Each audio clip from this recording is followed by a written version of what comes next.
Tibun Nabawi ini sama juga metode pengobatan, tetapi ini berbeda.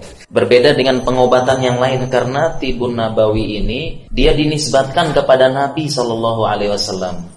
Terdiri dari dua kata, tibun, pengobatan, kedokteran, kesehatan. Kemudian kata yang kedua adalah an-nabawi. Di situ kalau kita belajar bahasa Arab menggunakan ya nisbah. Ya musyaddadah li nisbah itu bahasa Arab. Seperti misalnya kita nisbah kepada orang Lombok, Lumbuki misalnya ya. Medan, Maidani itu artinya ya nisbah itu untuk penisbatan, menisbatkan kepada Rasulullah sallallahu alaihi wasallam atau Nabi sallallahu alaihi wasallam. Sehingga Tibun Nabawi ini berbeda dengan pengobatan yang lainnya. Dia berdasarkan wahyu dan berdasarkan dalil Al-Qur'an dan Sunnah. Sehingga kalau tidak ada dalilnya, tidak ada keterangannya, tidak ada sandaran nasnya, maka tidak boleh disandarkan kepada Nabi SAW atau Rasulullah SAW. Oleh karena itu, beberapa ulama membuat definisi tentang Tibun Nabawi.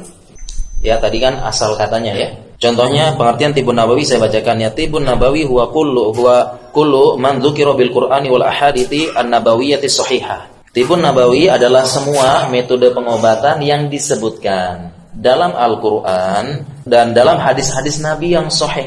Fima yata'allaku bitib sawa'un kana wiqayatan am ilajan. Yaitu yang terkait dengan tib, yata'allaq, berkaitan dengan tib, dan baik itu dalam bentuk wiqayatan, pencegahan, am ilajan, atau dalam bentuk pengobatan. Nah, ini salah satu definisi Tibun Nabawi yang dijelaskan oleh para ulama. Sehingga yang disebutkan dalam Al-Quran dan Sunnah dan sedang berbicara tentang kedokteran, tentang tib, tentang pengobatan dan tentang pencegahan penyakit.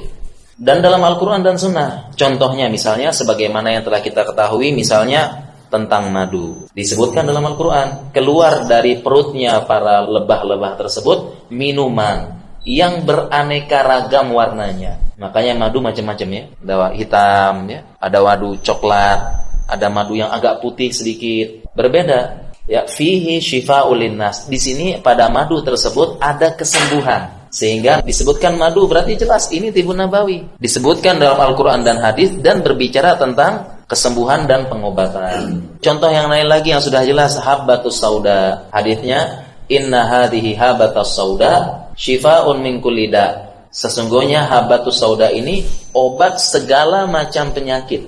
Berarti ini berbicara tentang pengobatan. Ila asam, kecuali kematian.